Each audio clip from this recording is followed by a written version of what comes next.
You're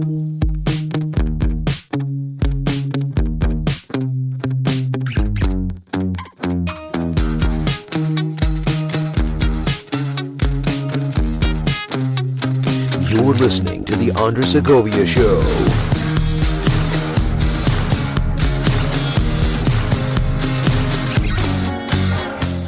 And this is The Andre Segovia Show. I am your host, Andre Segovia, the honest broker.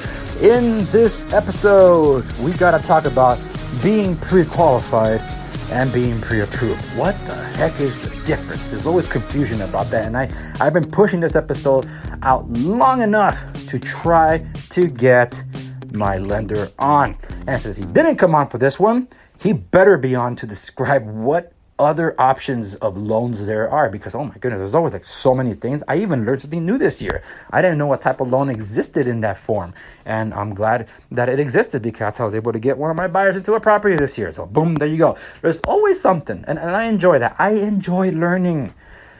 But before we get into the episode, I must make mention that if you missed out the announcement on the giveaway, then you're missing out. Go jump on Instagram TV. I announced the winners, and if you participated in the giveaway, find out if you won, because you should have been contacted by now and hopefully received your item, depending on how quickly you responded with shipping details. Anyway, let's get into this episode, because you're working on your New Year's resolutions. You know, lose a little weight, maybe 5 pounds, hit the gym a little more. You got that membership for Christmas, or getting it for Christmas, or whatever it is. And I gotta say, it's all about commitment, folks. It's not the gym membership. That's not the motivator. The motivator is always, and your number one enemy, the one you see in the mirror. Because believe me, every time I see myself in the mirror, it's like I am always fighting against you. But anyway, let's not talk to myself. Let us talk about the difference between being pre-qualified and pre-approved. What is the difference? I'm going to leave 2 links to 2 articles that break this down. One of them is from Zillow, and the other one's from Investopedia, the one I'm probably going to draw the more from.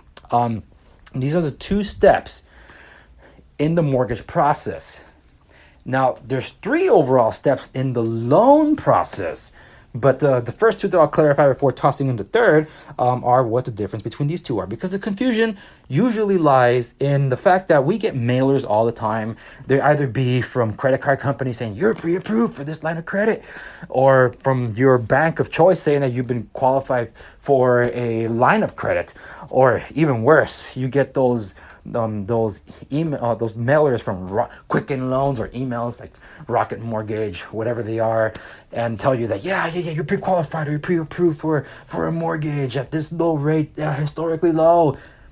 Well, what the heck is the difference? Well, step 1 is to get pre-qualified. Pre-qualified is the easiest step, because the first one. That's why I always encourage, whenever a buyer is interested in buying, it's like, hey, get pre-qualified. Talk to my preferred lender. See what they tell you. Because in the pre-qualification process, that can sometimes be done over the phone, that's how quick and painless it is, you'll know if you'll be able to be qualified for a home. And not just that, to get an idea how much you can afford to buy. Because then those 2 things, that yes, you can, and this is how much you can afford, then gives the real estate professional like me the power to know what we can look for. So like I said, pre-qualification can be done over the phone. Normally, the lender, the bank will ask for what I call the rule of 2. They'll ask for 2 pay stubs to prove that you have income, 2 months worth of bank statements to prove that you actually have funds in there to be able to afford both the loan and the down payment, and 2 years worth of tax returns that you have them handy to prove that, yeah, you've been paying your taxes. And most of all, to see the growth of your income, if any, over that time, because you have to report your income, which is very important, because I just told you pre-qualification requires these financial documents and evidence. So if those of you come in with just cash, like, hey, my business is all cash, I don't have bank accounts, well, that rules you out of any banking thing unless you have the entire cash load to go buy the house in cash. Then what are you doing at the bank? But you want to leverage, right? You want to use someone else's money to acquire something. That's called leverage. You can't do that without any financial evidence. So you tend to be SOL if you have no tax returns or bank statements to your name or any proof of income whatsoever. So don't even bother. See, step one is basically like the screening process. It's like, are you even worth investing the time in? Because lenders don't get paid unless the loan is actualized and there's a property acquired and loan docs are issued. So that's what pre-qualification is, to find out if you can afford to buy a house.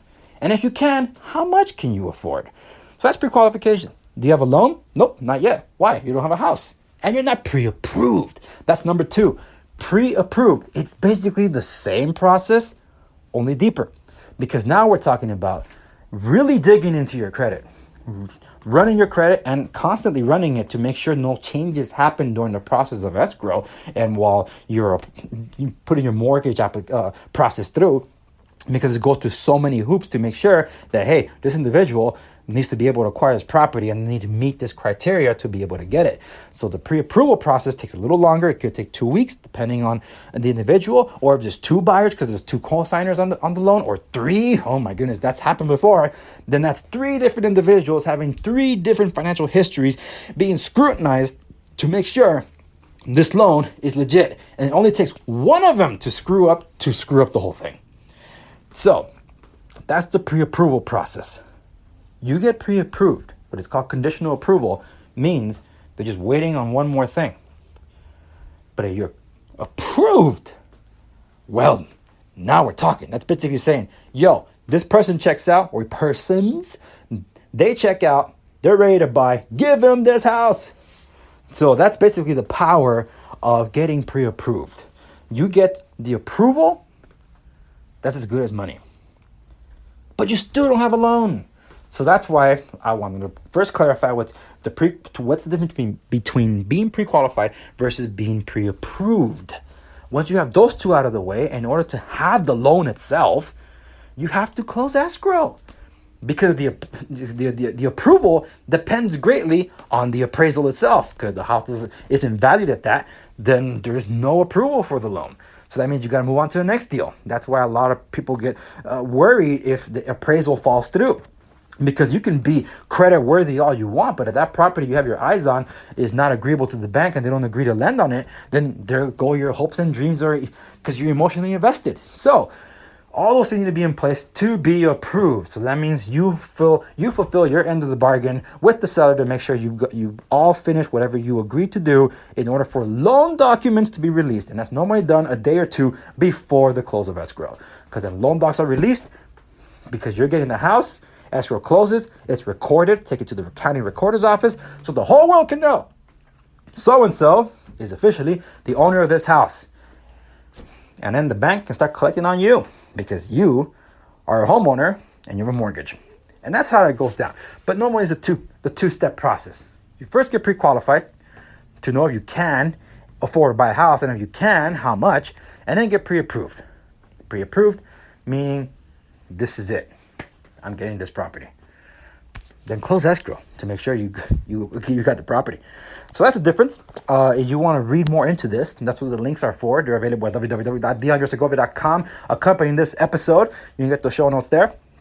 And if you really are considering buying for the new year, just keep tuning into my show.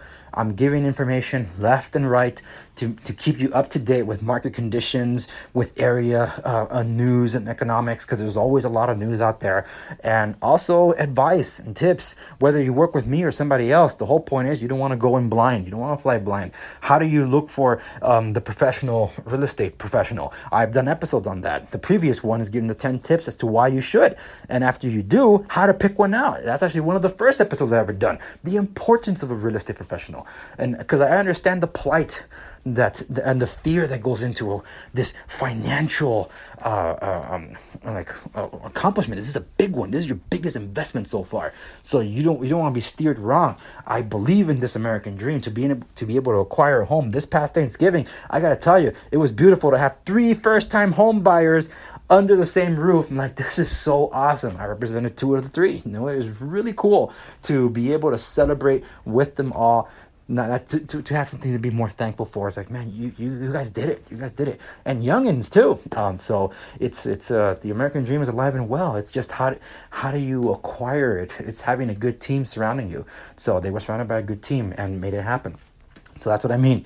If you really want to look into it, then by all means, you can check out my stuff on my website, www.segoviares.com, segoviares.com. You can go there for all real estate resources that are interesting to you. My contact information is there should you want to reach out to me. So by all means, but if you can always go to the show website to contact me with questions that could be featured on the program, or even better, become an entire episode all on their own.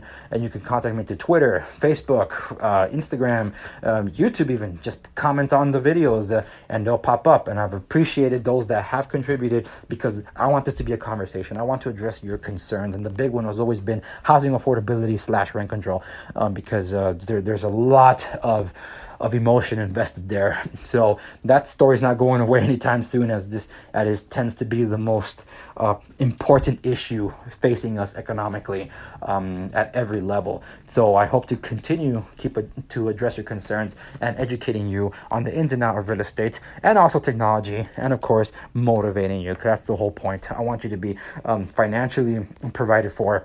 I want you to be smart with your decisions, and technology can help you get a lot of that done. And most of all, so you continue to be motivated, so you can take care of yourself, take care of those that mean the most to you, and prosper. All right, everybody. Thank you so much. I wish you a happy new year. Have a good one, everybody. Be safe out there.